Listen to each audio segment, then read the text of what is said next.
Hello students, in today's class we will discuss the very basic chapter of physics, atomic physics. In this chapter we have to first learn what is atom. You know very well about the atom. Have you heard about the atom? What do you mean by atom?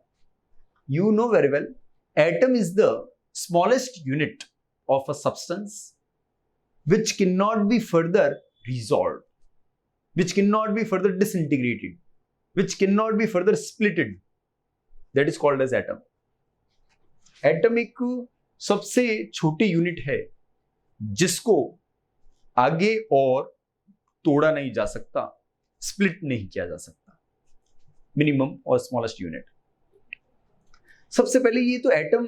अब atom अगर smallest unit है, बहुत छोटी, which cannot be seen by our open eyes, खुली आंखों से नहीं देख सकते उसको, तो एटम का स्ट्रक्चर कैसा होता है, एटम का कंपोजिशन क्या होता है, कैसे उसके अंदर ऑर्बिट्स होते हैं, कैसे उसके अंदर electrons, nucleus and proton, neutron, electron etcetera होते हैं, ये सब कैसे बताया गया. जब उसको ओपन आईज से नहीं देखा गया तो वेरियस स्टडीज कैरिड आउट की गई, carried out, and on the basis of that studies atomic models were given, and the very first atomic model was Thomson atomic model, very famous at that time.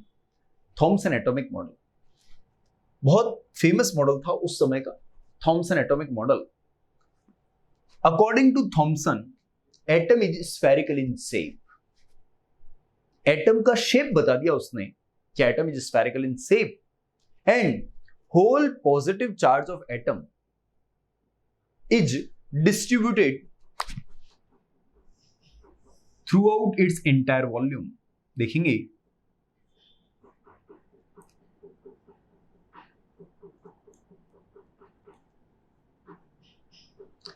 The whole positive charge of atom is distributed entirely throughout its volume. देखेंगे atom spherical है तो sphere का जो volume है, complete volume है, उसके अंदर क्या डिस्ट्रीब्यूट है, पॉजिटिव चार्ज डिस्ट्रीब्यूट है थ्रू आउट इट्स वॉल्यूम. देखो completely. And negative charge are distributed just like seeds in the watermelon. Have you heard about the watermelon, the delicious fruit in case of summer? Have you heard about watermelon? Very delicious, है ना. पानी आ रहा होगा काफी यार बच्चों के, है क्या ना. तो जो वाटरमेलन होता है, उस वाटरमेलन के अंदर रेड पोर्शन, जो फाइब्रस पोर्शन होता है, जो खाने का पोर्शन होता है, उसके अंदर आपने देखा होगा सीड्स होते हैं, काले कलर के, ब्लैक कलर के सीड्स होते हैं. मैं आपसे पूछूं, जो रेड कलर का पोर्शन है वो कंप्लीट एंटायर वॉल्यूम में होता है किसके, वाटरमेलन के, एंड सीड्स कुछ पार्टली डिस्ट्रीब्यूटेड होता है. Same according to Thomson, positive charge, this is what positive charge is distributed entirely throughout the volume of the atom, and negative charge are distributed just like seeds in the watermelon, बीज की तरह होते हैं. And atom is electrically neutral as per the Thomson model. ये कुछ बातें उसने Thomson ने बोली. This model is also termed as plum pudding model, plum pudding model. But this model is failed at some stages. क्या क्या, कहां पर ये मॉडल फेल हो गया, कहां फर्दर एक्सप्लेनेशन नहीं दे पाया, तो ये थे आपके सामने स्क्रीन पर है Rutherford alpha particle scattering experiment. ये दिख रहा होगा आपको, Rutherford alpha particle scattering experiment आपके सामने स्क्रीन पर आता हुआ. तो ये जो Rutherford alpha particle scattering experiment किया गया था रदरफोर्ड के द्वारा, इसको थॉमसन मॉडल एक्सप्लेन नहीं कर पाया. Rutherford model was not been explained by Thomson model. Thomson model fails to explain Rutherford model. And second point, which is to be noted here, Thomson model fails to explain linear spectrum of hydrogen atom as suggested by Bohr. Bore ने, आपने नाम सुना होगा, bore के according hydrogen की कुछ spectral series होती है, लाइमान, बामर, पास्टन, ब्रैकेट. इनका एक्सप्लेनेशन कैसे हाइड्रोजन का जो एमिशन स्पेक्ट्रम आता है उसको थॉमसन के मॉडल से नहीं एक्सप्लेन किया जा सका. तो ये ड्रॉबैक थे और ये फर्दर आगे स्टेजेस में ये रिजेक्ट कर दिया गया मॉडल.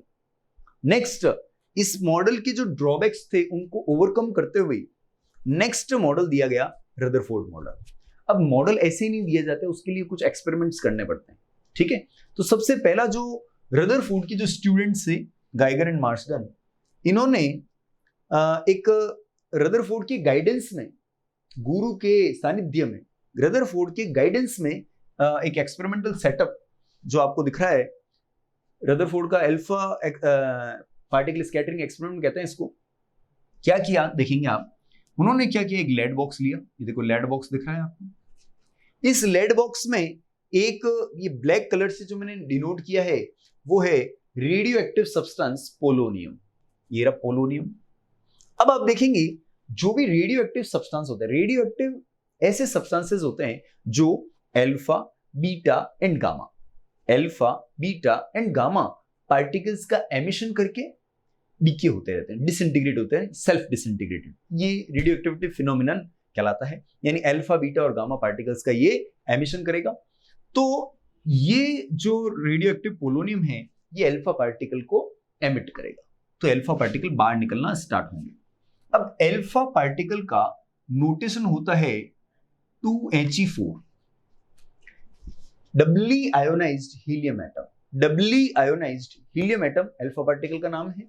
और अल्फा पार्टिकल एक पॉजिटिवली चार्ज पार्टिकल है, पॉजिटिवली चार्ज पार्टिकल है अल्फा पार्टिकल. अब आप देखेंगे जैसे ही आप समझना, ये देखो ये मैंने वर्टिकल 2 स्ट्रिप्स लगा रखा है, इनको हम कॉलीमेटर कहते हैं. What is the function of this collimator? Listen, you know very well, have you heard about the like charges and unlike charges?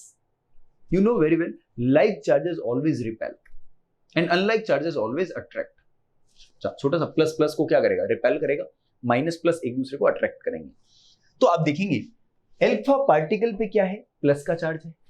इस कॉलीमेटर को भी हमने प्लस का चार्ज दिया, दोनों कॉलीमेटर को प्लस का चार्ज दिया. ये जस्ट मैंने स्कीमेटिक डायग्राम बनाया है जिससे आपको एक सीन, आपको एक थ्योरी कॉन्सेप्ट, उसका पिक्चर क्लियर हो जाए किस प्रकार से एक्सपेरिमेंटल सेटअप ऑर्गेनाइज किया गया था.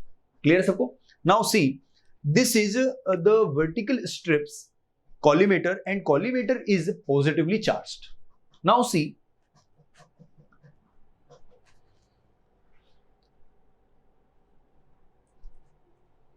now see,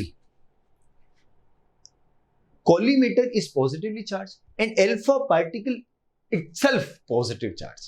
Now see, alpha particle इस लेड बॉक्स से बाहर निकलेगा, ये यूं स्प्रेड होगा, यहां से फैलेगा, फैलेगी तो स्प्रेड होने लगेंगे.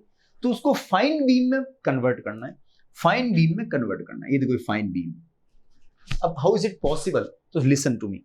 देखो जब अल्फा पार्टिकल बाहर निकल रहा है, यहां पर ये अल्फा पार्टिकल ऐसे बाहर निकलेगा यूं, ऊपर क्या लगा हुआ है, कॉलीमेटर. अल्फा पार्टिकल पे पॉजिटिव चार्ज है और कॉलीमेटर पे भी पॉजिटिव चार्ज है, पॉजिटिव पॉजिटिव को रिपल्सन करेगा, तो अल्फा पार्टिकल का स्प्रेड कम हो जाएगा. इसी प्रकार से अल्फा पार्टिकल नीचे की तरफ जा रहा है, यहां पर भी कॉलीमेटर लगा हुआ है, ये पॉजिटिव पॉजिटिव के बीच में रिपल्सन होगा, तो अल्फा पार्टिकल का जो स्प्रेड हो रहा है और कॉलीमेटर के रिपल्सन से फाइन बीम में कन्वर्ट हो जाएगा. तो ये फाइन बीम में कन्वर्ट हो गया. यहां तक आपको कोई तकलीफ नहीं? तो जब ये फाइन बीम में अल्फा पार्टिकल कन्वर्ट हो चुका है, now it is bombarded over gold foil. Gold नाम से पता चल रहा है द वेरी कॉस्टलियर थिंग, है ना.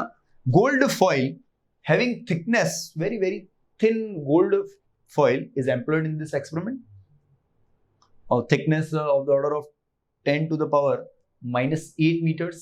बहुत छोटी सी, बहुत पतली सी गोल्ड फॉइल जिसका एटॉमिक नंबर होता है 79 गोल्ड फॉइल पर, इस जब अल्फा पार्टिकल स्प्रेड हो रहे थे तो कॉलीमेटर की हेल्प से अपन ने उसको फाइन बीम में कन्वर्ट किया, फाइन बीम में कन्वर्ट किया और उस फाइन बीम की बॉम्बार्डिंग करवा दी, अटैक करवा दिया गोल्ड फॉइल पर। देखो ये गोल्ड फॉइल पे अटैक कराया। After bombarding the alpha particle are spreaded, alpha particle were spreaded in different scattering angles.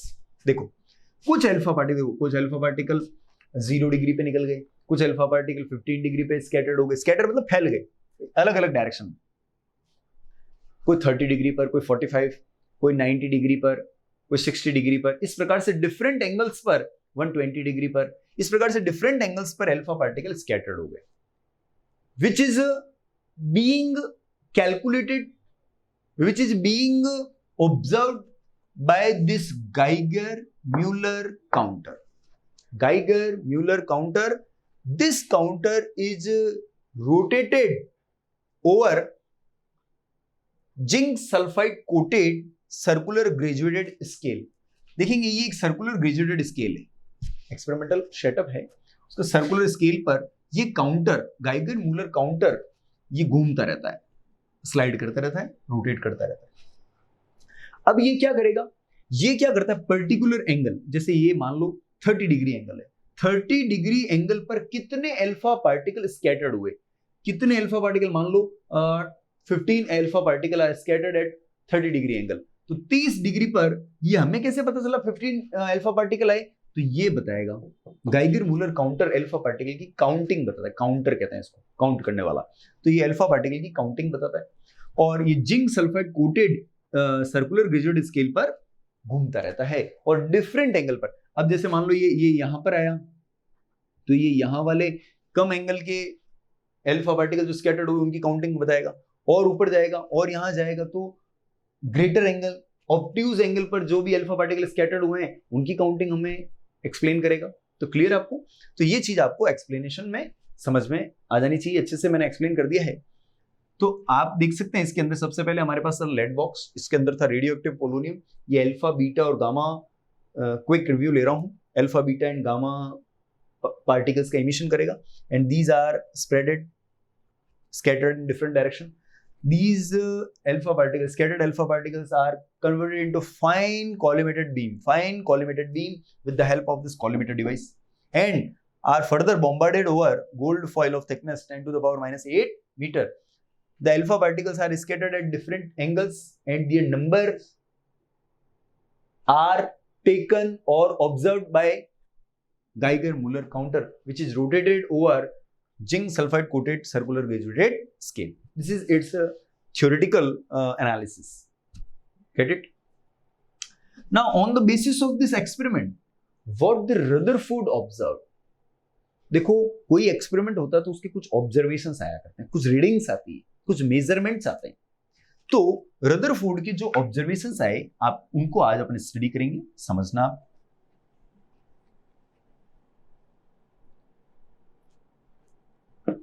देखना सबसे पहले ये हमारे पास एटम,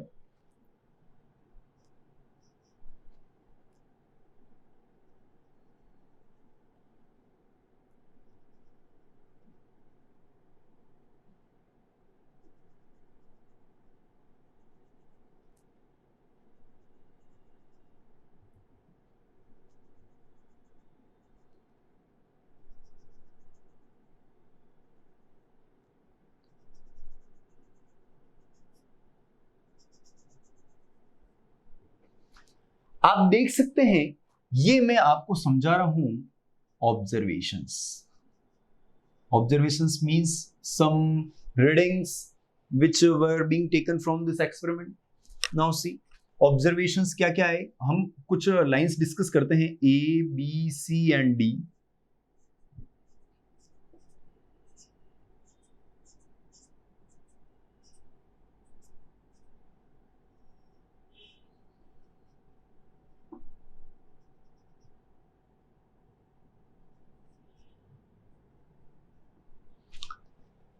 आप देखिए यहां से क्या क्या ऑब्जर्वेशन अपने को सीखने को मिले हैं। आप देखेंगे अपन 4 पॉइंट कंसीडर कर रहे हैं इस ऑब्जर्वेशन पॉइंट के अंदर, A line, B line, C line and D line. हमने आपको अभी समझाया थॉमसन के अकॉर्डिंग जो पॉजिटिव चार्ज ऑफ एटम है वो कंप्लीट और एंटायर वॉल्यूम में यूनिफॉर्मली डिस्ट्रीब्यूटेड होता है। कंप्लीट वॉल्यूम में इस प्रकार से कंप्लीट वॉल्यूम में डिस्ट्रीब्यूट होता है पॉजिटिव चार्ज। नंबर 1 ये थॉमसन बोलता है। और एल्फा पार्टिकल आपको पता है पॉजिटिव चार्ज है, तो मैं आपसे पूछूं अगर एल्फा पार्ट ये पॉजिटिव है, सब जगह पॉजिटिव है, यूनिफॉर्मली डिस्ट्रीब्यूटेड है पॉजिटिव, तो एल्फा पार्टिकल जब यहां से इसके सामने आएगा तो रिपेल होगा, क्योंकि alpha particle is itself a positive charge. जब ये यहां आएगा तो भी रिपेल होगा, यहां आएगा तो भी रिपेल होगा, यहां आएगा तो सभी जगह से रिपेल ही रिपेल हो जाना चाहिए। यानी सब जितने भी एल्फा पार्टिकल आए वो डिफरेंट एंगल पर स्कैटर्ड हो जाने चाहिए, रिपेल हो जाने चाहिए। लेकिन ये ऑब्जर्वेशन थॉमसन मॉडल का रॉन्ग हो गया। देखो क्या ऑब्जर्वेशन थॉमसन मॉडल का आया, हमने रदरफोर्ड मॉडल का आया। Number 1 you can see here, ये जो मैंने फर्स्ट लाइन बनाई ना वो स्ट्रेट जा रही है। What does it mean? We can say that most of the alpha particles, Rutherford का ऑब्जर्वेशन है इस एक्सपेरिमेंट का, most of the alpha particle passes undeviated, straight निकल गए, सीधे ही निकल गए। देख लो आप, इसका मतलब पहला क्विक हमारे दिमाग में हिट होता है, एक पॉइंट हिट होता है, क्या पॉजिटिव चार्ज सब जगह डिस्ट्रीब्यूटेड है, कंप्लीट एंटायर वॉल्यूम में डिस्ट्रीब्यूटेड है? नहीं। अगर सब जगह डिस्ट्रीब्यूट होता, positive charge complete entire volume में डिस्ट्रीब्यूट होता, तो एल्फा पार्टिकल जगह जगह से स्कैटर होने चाहिए थे, यानी स्कैटरिंग डिफरेंट एंगल्स पर होनी चाहिए थी। लेकिन आप देख सकते हैं most of the alpha particle passes undeviated, सीधे निकल गए। इसका मतलब है श्योर हो गए कि एल्फा पार्टिकल अनडेविएटेड जा रहे हैं, स्ट्रेट जा रहे हैं। So we can say the positive charge is not distributed entirely throughout the volume of the atom. This first point gives this inference to us. Thank you. Next point. The second point comes into the picture. You can see here some of the alpha particles scattered at acute angle. देखो theta less than 90 पर ये अपने सीधे जाना चाहते थे, लेकिन देखो theta less than 90 पर स्कैटर्ड हो गए। Rare of the alpha particles, बहुत कम, हार्डली, बहुत कम, rare of the alpha particles scattered at obtuse angle. देखो एंड 1 out of 10,000 और कई कई बुक्स में लिखा होता है 1 out of 8,000, दोनों ही सही है। 1 out of 10,000 एल्फा पार्टिकल, मतलब 10,000 के एल्फा पार्टिकल में से केवल एक एल्फा पार्टिकल ऐसा होता है जो जिस पाथ पे आया था उसी पाथ को वापस रिट्रेस करता है। बहुत अच्छे से, बहुत क्लियरली इस पॉइंट को देखिएगा, जिस पाथ से एल्फा पार्टिकल आया था उसी पाथ को रिट्रेस बैक कर रहा है। मेरी बात आपको एकदम अच्छे से समझ में आई होगी। देखो समझना, इस लाइन का भी हमारे लिए एक बहुत अच्छा मीनिंग निकलता है, एक बहुत अच्छा इन्फ्रेंस बनता है। समझना, most of the alpha particle passes undeviated which represents that most part of the atom is vacant. Positive charge is not distributed entirely throughout the volume of the atom. Some of the alpha particle passes at acute angle. Rare of the alpha particle passes at obtuse angle. And 1 out of 10,000, 10,000 में से केवल एक alpha particle ऐसा था जो अपने path को retrace करता, मतलब जिस पाथ से आया था उसी पाथ को रिट्रेस कर रहा है। आप सोचो ये कब पॉसिबल है? समझो, अल्फा पार्टिकल इधर आ रहा है और ये इधर आके यहां से ही मुड़ के वापस उधर जा रहा है। ऐसा तभी पॉसिबल है जब अल्फा पार्टिकल आपको बताया मैंने पॉजिटिव चार्ज है, ये रहा पॉजिटिव आ रहा है। अब अल्फा पार्टिकल की जस्ट सामने, एकदम सामने, अगर उससे भी ज्यादा वैल्यू का पॉजिटिव चार्ज हो, या हम कह सकते हैं पॉजिटिव चार्ज इसके जस्ट सामने मिलेगा तो ये उसको रिपेल करेगा और रिपेल करने से ये वापस उसी पाथ को रिट्रेस करेगा। Getting my point? Clear to everybody? alpha particle is coming to this direction and the positive charge comes in front of alpha particle, एकदम जस्ट सामने, कंप्लीट जगह नहीं है, यहां पे अल्फा पार्टिकल के सामने पॉजिटिव अगर चार्ज अगर हो या है तो ये अल्फा पार्टिकल अपने पाथ को घूम जाएगा, क्योंकि ये पॉजिटिव थोड़ा स्ट्रॉन्ग है और ये अल्फा पार्टिकल का इतने है ताकत नहीं है, ये घूम जाएगा उसी पाथ पे। इसका मतलब आप क्या ऑब्जर्व कर पा रहे हैं, यहां से आप ऑब्जर्व क्या कर पा रहे हैं, यहां से आप ये ऑब्जर्व कर पाओगे कि जो पॉजिटिव चार्ज ऑफ एटम होता है वो कंप्लीट एंटायर वॉल्यूम में डिस्ट्रीब्यूट नहीं होता। That positive charge is concentrated at the tiny central core, मतलब पूरा पॉजिटिव चार्ज सब जगह पर डिस्ट्रीब्यूट नहीं है, थॉमसन तो बोलता है सब जगह डिस्ट्रीब्यूट है, लेकिन ये सब जगह पर डिस्ट्रीब्यूट नहीं होकर एक कहीं पर्टिकुलर सेंटर पर कॉन्सेंट्रेट रहता है, एक छोटी सी कोर, सेंट्रल कोर पर कॉन्सेंट्रेट रहता है, जिसको रदरफोर्ड ने फर्दर आगे न्यूक्लियस नाम दिया। ये न्यूक्लियस जो नाम दिया था ना, that was given by Rutherford. I think it is clear to everyone. So these are the observations which were taken from this Rutherford alpha angle scattering experiment. First observation: most of the alpha particle passes undivided, which represents atom. Most part of atom is vacant. Positive charge is not distributed entirely throughout the volume of the atom. This is the first point. Some of the alpha particle passes at acute angle. Some of the alpha particle passes at obtuse angle, and 1 out of 10,000 alpha particle retrace its path. आप खुद देखो, जो alpha particle nucleus के ज्यादा पास आ रहा है वो देखो ऑब्ट्यूज पे जा रहा है, जो न्यूक्लियस के थोड़ा दूर है वो एक्यूट पे जा रहा है, बहुत दूर है कोई फर्क नहीं, सीधा निकल रहा है। मेरी बात समझे, ऐसा कैसा आप बॉटम हाफ में भी देख सकते हो, सेंटर के नीचे हाफ में भी यही सेम एक्सप्लेनेशन रहेगा। तो यहां से हमें ये ऑब्जर्वेशंस मिले और यहां इन ऑब्जर्वेशंस के बेसिस पर रदरफोर्ड ने अपना एटॉमिक मॉडल कंस्टिट्यूट किया, that will be discussed in next class. तो that's all for today, thank you so much. कैसा लगा आपको, अच्छे से समझ में आया कि नहीं आया? तो दैट्स ऑल फॉर टुडे, जय जिनेंद्र, थैंक यू।